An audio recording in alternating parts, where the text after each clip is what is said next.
നമസ്കാരം. മലയാളി വാർത്തയിലേക്ക് സ്വാഗതം. റാന്നിയിലും കോന്നിയിലും ആറന്മുളയിലും ഒക്കെ തന്നെ ഇപ്പോഴും പ്രളയജലം താഴോട്ട് പോകാതെ പ്രളയ സമാനമായ രീതി ഇപ്പോഴും തുടരുകയാണ്. റാന്നിയിൽ ആഫ്റ്റർ ഫ്ലഡിന്റെ ഓപ്പറേഷൻ തുടരേണ്ട സമയം അതിക്രമിച്ചു കഴിഞ്ഞു എന്ന് അബിൻ വർക്കി അടക്കമുള്ളവർ പറയുന്നു. പഴകുളം മധു അടക്കമുള്ളവർ പറയുന്നു. ആറന്മുളയിൽ 2 ദിവസമെങ്കിലും വേണ്ടിവരും ഇനിയും വെള്ളം ഇറങ്ങാൻ എന്നാണ് അദ്ദേഹം പറയുന്നത്. ഈ ഡിങ്കി ബോട്ട് അടക്കമുള്ളവ വേണ്ട ഒരു സാഹചര്യം നിലവിലുണ്ട് എന്ന് പറയുന്നുണ്ട്. റവന്യൂ വകുപ്പ് കുറച്ചുകൂടി വളരെ ശക്തമായി പ്രവർത്തിക്കേണ്ട സമയം അതിക്രമിച്ചു എന്ന് പറയുകയാണ്. മാത്രവുമല്ല, നിലവിലെ സാഹചര്യത്തിൽ പലരും ക്യാമ്പുകളിലേക്ക് മാറിയിട്ടുണ്ട്. ഇനിയും ക്യാമ്പുകൾ തുറക്കേണ്ട സാഹചര്യമുണ്ട്. ക്യാമ്പുകളിൽ അവർക്ക് ആവശ്യമായ ഭക്ഷണമോ ആവശ്യമായ ഒരു അടിസ്ഥാന സൗകര്യമോ ഇല്ല എന്ന് പറഞ്ഞുകൊണ്ടുള്ള ബഹളം മറുവഴിക്കും നടക്കുന്നുണ്ട്. ക്യാമ്പുകളിൽ ഇപ്പോൾ കണ്ടുവരുന്നത് ഈ ചാനലുകളിലൊക്കെ തന്നെ CPM പ്രവർത്തകരെ അല്ലെങ്കിൽ ആ നാട്ടിലെ CPM അംഗങ്ങളെയോ അല്ലെങ്കിൽ കമ്മിറ്റി നേതാക്കളെയോ ഒക്കെ തന്നെ മുൻനിരയിൽ വന്നുകൊണ്ട് മാധ്യമങ്ങൾ വഴി കഴിയുന്നതും ഈ സംസ്ഥാന സർക്കാരിനെതിരെ സംസാരിപ്പിക്കുക, ഈ മുഖ്യമന്ത്രിക്കെതിരെ സംസാരിപ്പിക്കുക, റവന്യൂ വകുപ്പ് ഏകോപനമില്ല എന്നൊക്കെ തന്നെ പറഞ്ഞു വരുത്താൻ ഒരു കൂട്ടർ ശ്രമിക്കുന്നു എന്നുള്ള തരത്തിലുള്ള പ്രചരണം മറുഭാഗത്ത് നടക്കുന്നുണ്ട്. അതല്ല, ഞങ്ങൾക്ക് ഇപ്പോൾ ഈ മഴക്കെടുതിയിൽ വീടും നാട്ടുകാരും കുടുംബവും ഒക്കെ നഷ്ടപ്പെട്ട് കിടക്കുന്ന ഞങ്ങൾക്ക് പാർട്ടിയെ കുറ്റം പറഞ്ഞിട്ടല്ല കാര്യം. അതിന് ഏതു പാർട്ടി ആയാലും ശരി, ഈ ഒരു ഘട്ടത്തിൽ ഞങ്ങൾ കുറ്റം പറയുക തന്നെ ചെയ്യും. നമുക്ക് ബുദ്ധിമുട്ടുണ്ടെങ്കിൽ നമ്മളത് പറയുക തന്നെ ചെയ്യുമെന്ന് പറയുന്നവരുമുണ്ട്. മറിച്ച് ഇത് അവിടുത്തെ ലോക്കൽ കമ്മിറ്റി പ്രസിഡന്റാണ്, SFI ലോക്കൽ കമ്മിറ്റി പ്രസിഡന്റാണെന്ന് പറയുന്നവരുണ്ട്, പാർട്ടിയുടെ വക്താവാണ് എന്ന് പറയുന്നവരുണ്ട്. അങ്ങനെയൊക്കെ തന്നെ പറഞ്ഞു വരുന്നവരുമുണ്ട്. ഏതായാലും സംസ്ഥാന സർക്കാരിനെതിരെ ഒരു കറുത്ത ഒരു പോയിന്റ് ആയിട്ട് കഴിഞ്ഞ ദിവസത്തെ സംഭവ വികാസങ്ങൾ മാറിയിരിക്കുകയാണ്. കൃത്യമായ ഏകോപനമില്ല എന്ന് പറയുന്നു. റവന്യൂ മന്ത്രി കൃത്യമായി ഇടപെട്ടില്ല എന്ന് പറയുന്നു. പല ഭാഗങ്ങളിലും ഇപ്പോഴും ഒറ്റപ്പെട്ട് കഴിയുന്ന നിരവധി ആളുകളുണ്ടെന്ന് പറയുന്നു.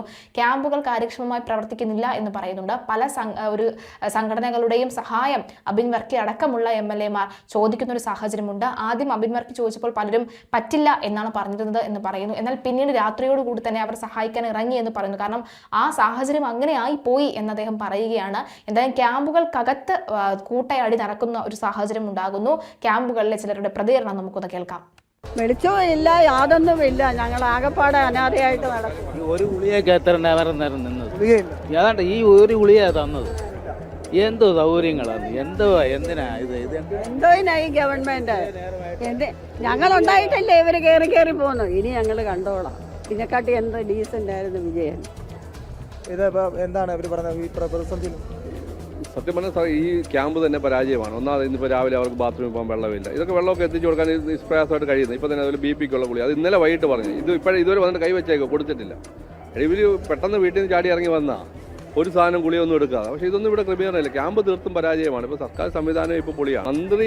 മന്ത്രി പറഞ്ഞിട്ട് പോവല്ല, ഇത് ജനപ്രതിനിധികൾ കുറേ ജനപ്രതിനിധികളെ മിടുക്കൊണ്ട് കാര്യങ്ങൾ നടന്നുള്ളൂ. അവർ പോയി വെല്ലോറയിൽ നിന്ന് മേടിച്ച് അവർ കൊടുത്താൽ, അല്ലാതെ ഇത് ഭരണാധികാരികൾ തീർത്തും പരാജയമാണ്.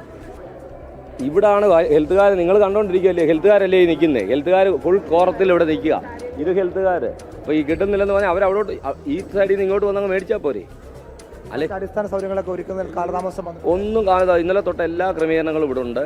അതായത് ഇവരുടെ വീടുകൾ, ഈ പറഞ്ഞ ആൾക്കാരിരിക്കുന്ന വീടുകളിൽ രാവിലെ ഞാൻ ഉൾപ്പെടെ പോയി, അത് കഴിഞ്ഞ് ഉച്ചയായപ്പോഴത്തെ MLA ഉൾപ്പെടെ പോയി. എല്ലാവരും മാറണമെന്ന് പറഞ്ഞു. ഞങ്ങൾ എന്തെങ്കിലും സഹായം ചെയ്യണമെന്ന് ചോദിച്ചു. വേണ്ട, ഞങ്ങൾ സാധനങ്ങളെല്ലാം പറക്കി അടുക്കിക്കോളാമെന്ന് പറഞ്ഞു.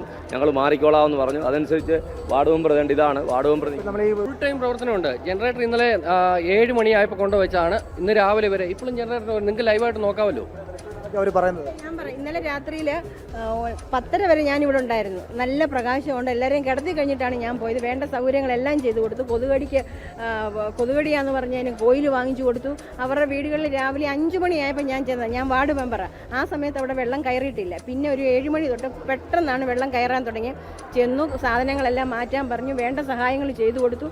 വണ്ടി വിളിച്ചു കൊടുത്തു. സാധനങ്ങൾ കൊണ്ട് സേഫായിട്ട് ഇടാനുള്ള സ്ഥലം ഒരുക്കി കൊടുത്തു. അതുപോലെ തന്നെ ക്യാമ്പും സജ്ജമാക്കി കൊടുത്തു. ഉച്ചയ്ക്കത്തെ ഫുഡ് കൊടുത്തു. ഇടയ്ക്ക് പറഞ്ഞ് കട്ടൻ കാപ്പി വേണമെന്ന് പറഞ്ഞു, അത് കൊണ്ട് കൊടുത്തു. ചായ കൊടുത്തു. എല്ലാം ചെയ്യുന്നുണ്ട്. മാക്സിമം ചെയ്യാവുന്നതിൻ്റെ പരമാവധി ചെയ്യുന്നുണ്ട്. പക്ഷേ ഇല്ല, ഞങ്ങളെല്ലാം റെഡിയാണ്. എന്താ അവർക്ക് വേണം, ഞങ്ങൾ ഇവിടെ റെഡിയാണ്. ഇവിടെ ഉദ്യോഗസ്ഥരുണ്ട്, പഞ്ചായത്തിൻ്റെ 5 ഉദ്യോഗസ്ഥരുണ്ട്, വില്ലേജ് ഓഫീസറുണ്ട്, എല്ലാവരും ഉണ്ട്.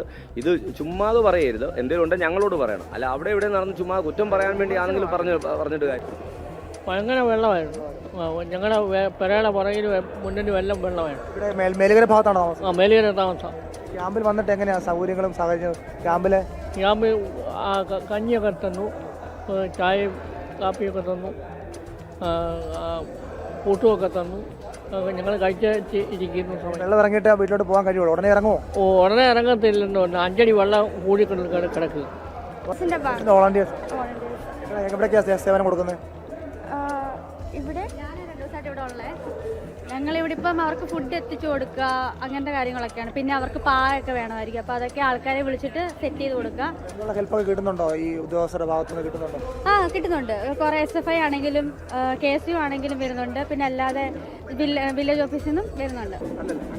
ഞാൻ ഇപ്പൊ ഒരു ആവശ്യമില്ല, എന്താ ഒരു ആവശ്യമില്ല, എന്താ ഡോക്ടറെ വിളിച്ചിട്ട് കൊടുക്കാമെന്ന്. അത് ഇപ്പോഴല്ലേ കൊടുത്തേ? ഇന്നലെ വൈകിട്ട് തൊട്ട് അവർ പറയാമെന്നോ? ഇപ്പോഴാണ് കൊടുത്തത്. ആര് പറഞ്ഞു? ഞാൻ ചോദിച്ചല്ലോ. 10 മണിക്ക് വിളിച്ചാൽ ഇങ്ങനെ ഒരു വിഷയം വരുമ്പോൾ നിങ്ങൾ ഇടപെടേണ്ടത്. ഇവിടെ ഹോസ്പിറ്റൽ ഉണ്ടായിരുന്നു, നിങ്ങൾ ചെയ്യാൻ പറ്റില്ല. ഞങ്ങൾ തിരിച്ചു വിളിച്ചല്ലോ. എന്തോ ഞങ്ങൾ തിരിച്ചു വിളിച്ചു. ആരെ വിളിച്ചു? വിളിച്ചിട്ട് വല്ല കാര്യമുണ്ടോ? ആ ഗുളി കൊടുത്തോ? ഇല്ല, വിളിച്ചിട്ട് ഇതുവരെ ഗുളി കൊടുത്തു. ഇപ്പോഴല്ലേ ഗുളി കൊടുത്തേ? ഞങ്ങൾക്ക് ഡോക്ടറോട് ചോദിക്കാത്ത